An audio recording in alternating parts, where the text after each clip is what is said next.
토요 묵상 말씀은 요한계시록 8장 1절에서 13절입니다. 일곱째 인을 떼실 때에 하늘이 반 시간쯤 고요하더니 내가 보매 하나님 앞에 일곱 천사가 서 있어 일곱 나팔을 받았더라. 또 다른 천사가 와서 제단 곁에 서서 금향로를 가지고 많은 향을 받았으니 이는 모든 성도의 기도와 합하여 보좌 앞 금제단에 드리고자 함이라. 향연이 성도의 기도와 함께 천사의 손으로부터 하나님 앞으로 올라가는지라. 천사가 향로를 가지고 제단에 불을 담아다가 땅에 쏟음에 우레와 음성과 번개와 지진이 나더라. 일곱 나팔을 가진 일곱 천사가 나팔 불기를 준비하더라. 첫째 천사가 나팔을 부니 피 섞인 우박과 불이 나와서 땅에 쏟아지매 땅의 3분의 1이 타버리고 수목의 3분의 1도 타버리고 각종 푸른 풀도 타버렸더라. 둘째 천사가 나팔을 부니 불붙는 큰 산과 같은 것이 바다에 던져지매 바다의 3분의 1이 피가 되고 바다 가운데 생명 가진 피조물들의 3분의 1이 죽고 배들의 3분의 1이 깨지더라. 셋째 천사가 나팔을 부니 횃불같이 타는 큰 별이 하늘에서 떨어져 강들의 3분의 1과 여러 물샘에 떨어지니 이 별 이름은 쓴 쑥이라. 물의 3분의 1이 쓴 쑥이 되매 그 물이 쓴 물이 되므로 많은 사람이 죽더라. 넷째 천사가 나팔을 부니 해 3분의 1과 달 3분의 1과 별들의 3분의 1이 타격을 받아 그 3분의 1이 어두워지니 낮 3분의 1은 비추임이 없고 밤도 그러하더라. 내가 또 보고 들으니 공중에 날아가는 독수리가 큰 소리로 이르되 땅에 사는 자들에게 화가 있으리니 이는 새 천사들이 불어야 할 나팔 소리가 남아있음이로다 하더라. 아멘.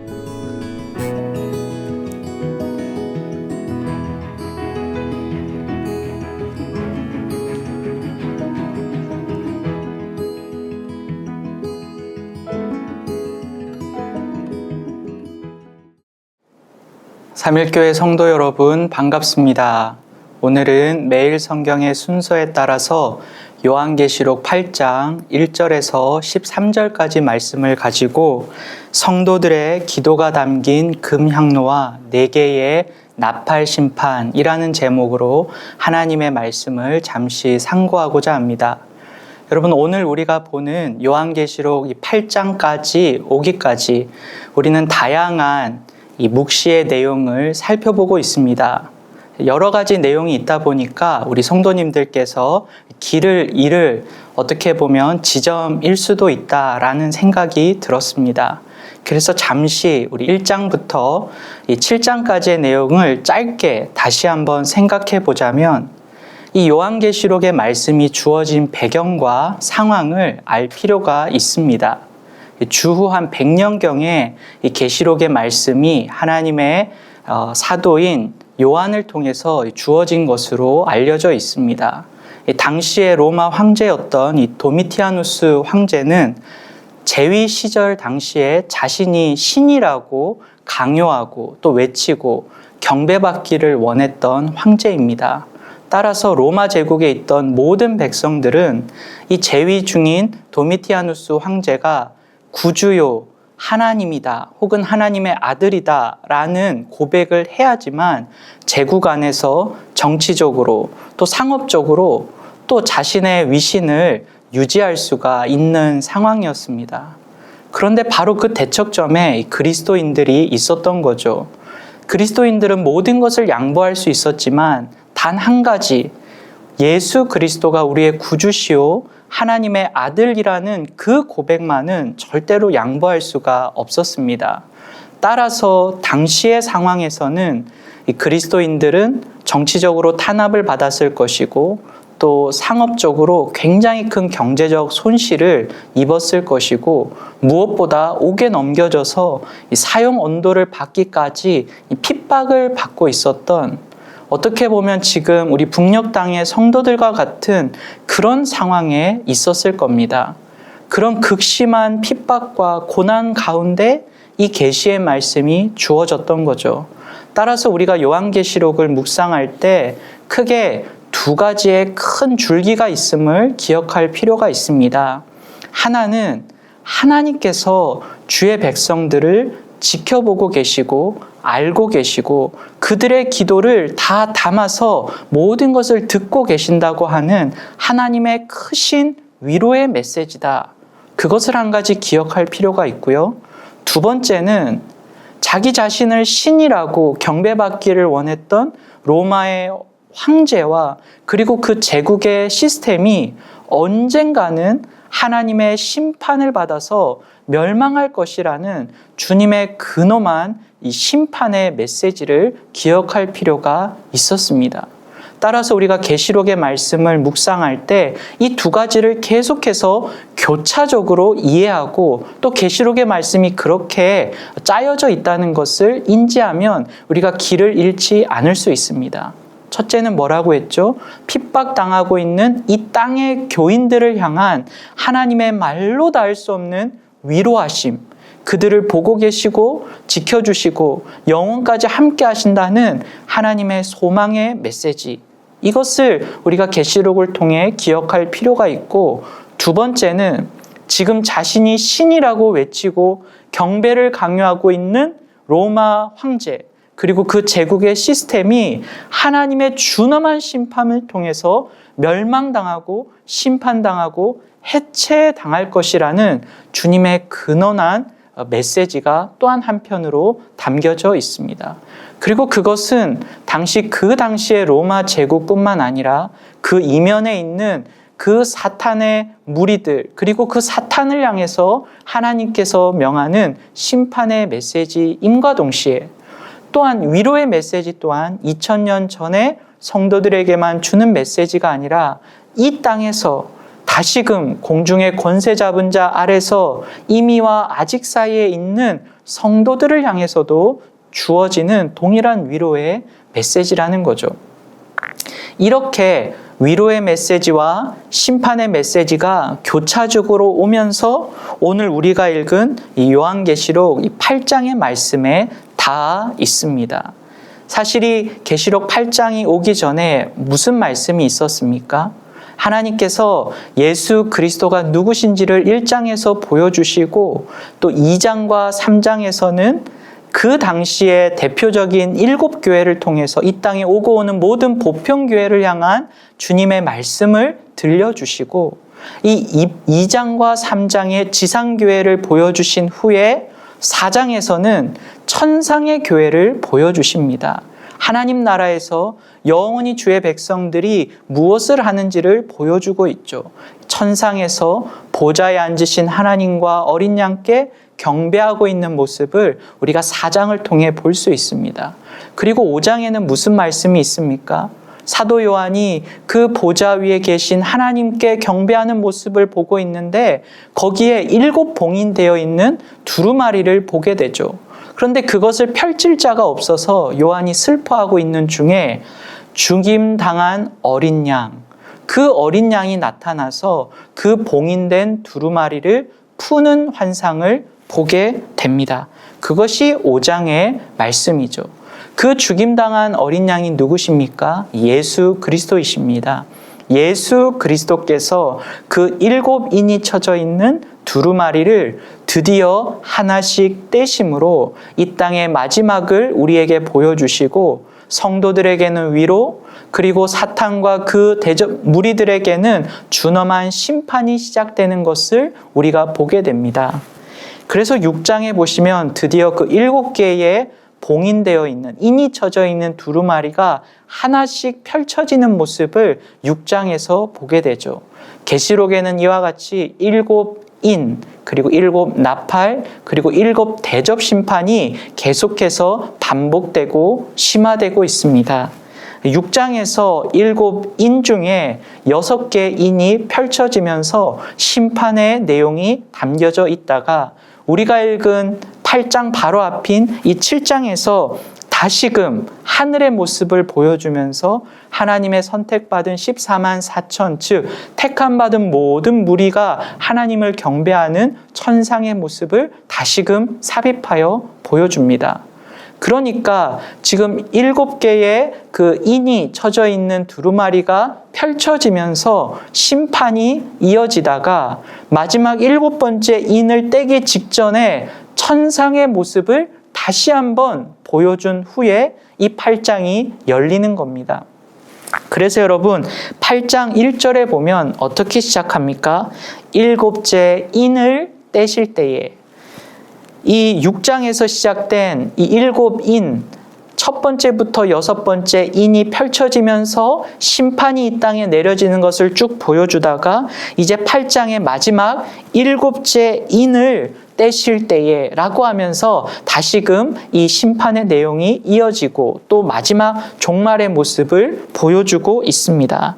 그런데 여러분 참 신기하게도 이 8장 초반부에는 7번째 인, 즉 마지막 인이 떼어지면서 종국의 모습을 보여주는 그 아주 중요한 시점에 하나님께서 또 하나 우리가 꼭 기억해야 될 장면을 삽입하여 보여주고 있음을 알 수가 있습니다.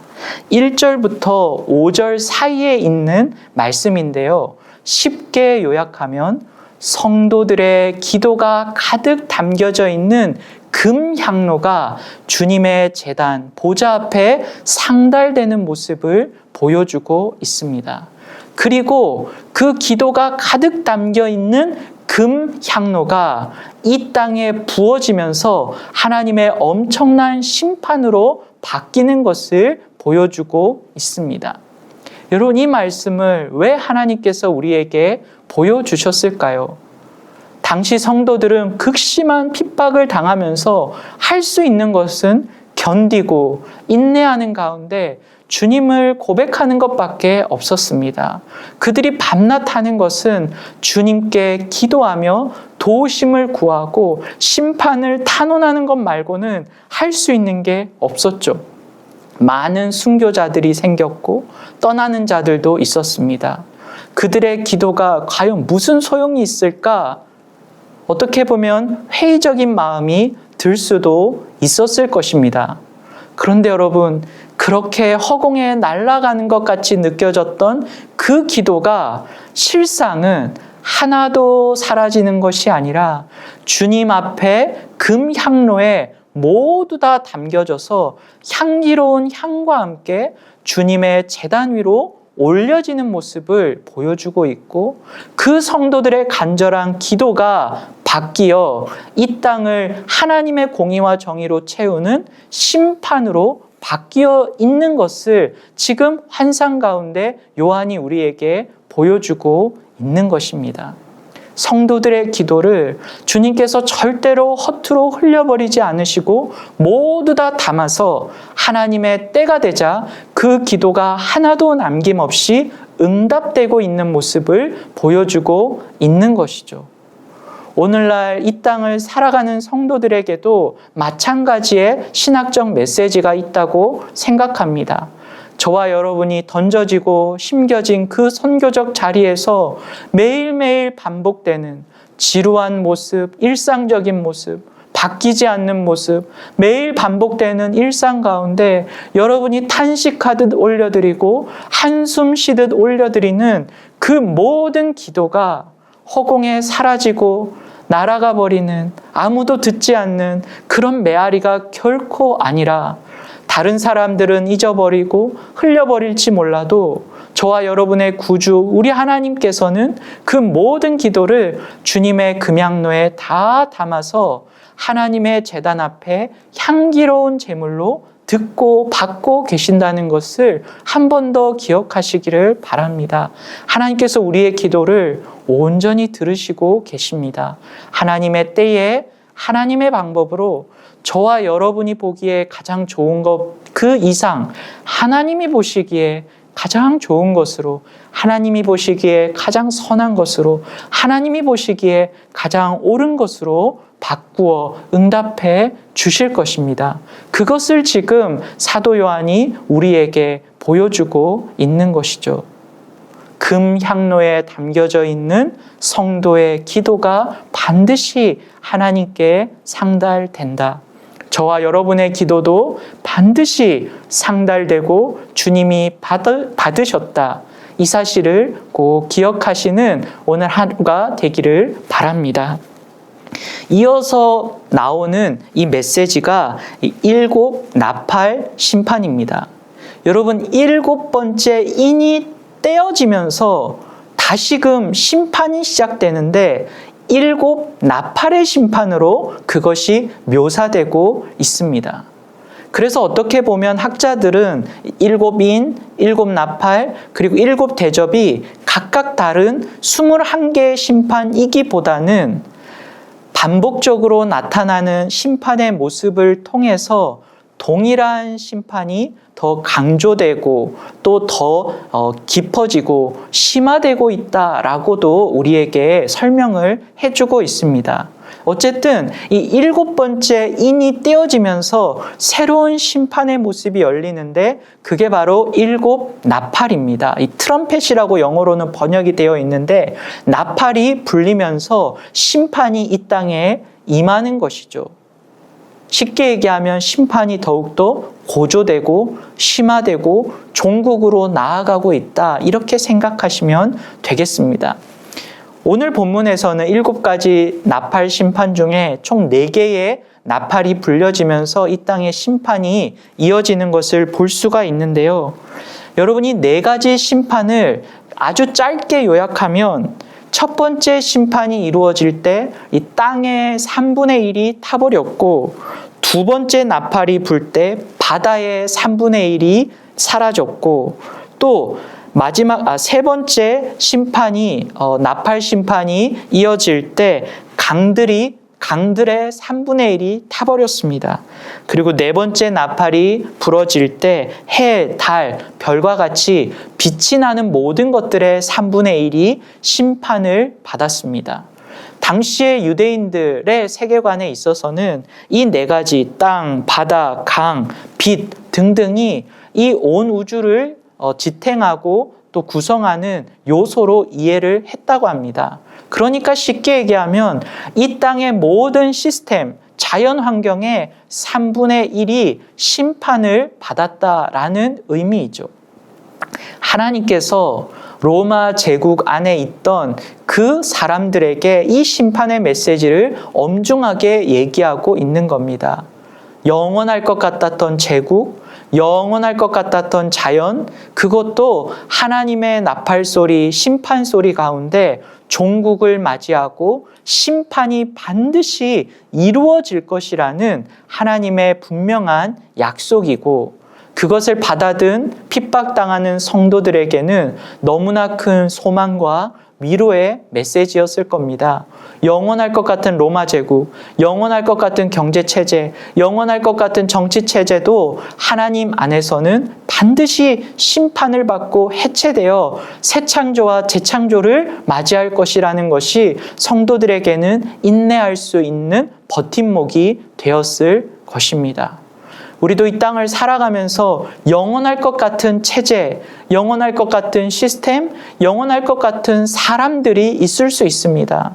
그것 때문에 여러분이 핍박받고, 그것 때문에 여러분이 모욕과 수치를 당하고, 그것 때문에 그리스도의 흔적이 새겨지는 그런 존재가 있을 것입니다. 그러나 여러분 꼭 기억합시다. 그것들도 하나님의 심판을 받습니다. 영원하지 않습니다. 하나님 때에 나팔 소리가 나면 사라지고 없어질 것들입니다.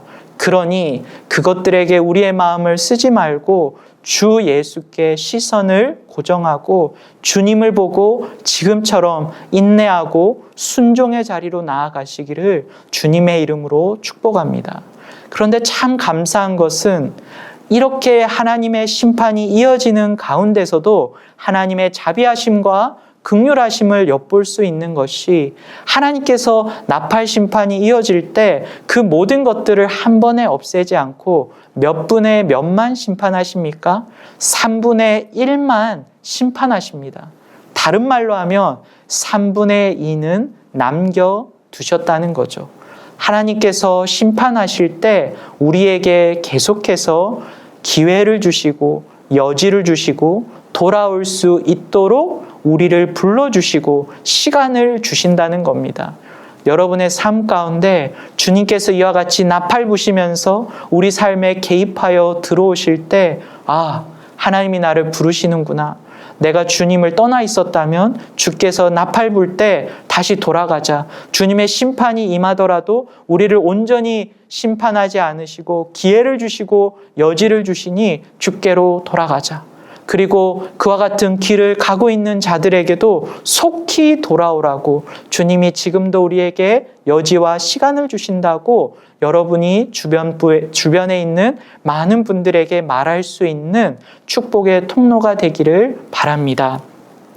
말씀을 정리하겠습니다. 오늘 말씀을 통해서 하나님은 저와 여러분의 기도를 주의 금향로에 다 담아서 제단의 향기로운 향기로 맡으시고 하나님의 때에 가장 좋은 것으로 선하고 옳은 것으로 응답하시는 분이라는 사실을 기억하면 좋겠습니다. 오늘의 기도가 응답의 재료가 됨을 꼭 기억하시기를 바랍니다. 두 번째, 하나님의 심판은 반드시 이루어집니다. 하나님의 일하심, 정의로움, 공의로움은 반드시 이루어집니다. 다섯 번째 인이 떼질 때 순교자들이 주여 언제까지 기다려야 됩니까? 라는 탄식을 하셨을 때 하나님께서 조금만 기다리라, 때가 찰 것이다, 그렇게 말씀하셨는데 이 7인이 떼지면서 그 모든 것이 충족이 됩니다. 여러분의 입술 가운데 하나님 정말 공의로우십니다. 하나님 정말 정의로우십니다. 고백하는 그날이 반드시 올 겁니다. 그때까지 인내하면서 주님의 일하심을 고대하시고 또 주님께서 우리에게 또 우리 주변에 믿지 않는 자들에게 또 이 땅에 주의 심판의 나팔 소리를 부를 때 하나님께서 한 번에 다 사라지게 하는 것이 아니라 3분의 1만 심판하심으로 돌아올 시간과 여지를 주시는, 돌아올 탕자를 안으시는 아버지라는 것을 기억하고 속히 주께로 돌아오는 우리 모두가 되기를 주님의 이름으로 축복합니다. 우리 시간 받은 말씀 가지고 기억하시고 기도하시고 또 오늘 하루를 주님 안에서 승리하시기를 주의 이름으로 축복합니다. 우리 함께 기도하시겠습니다. 살아계신 하나님, 우리 아버지 은혜와 사랑을 감사드립니다.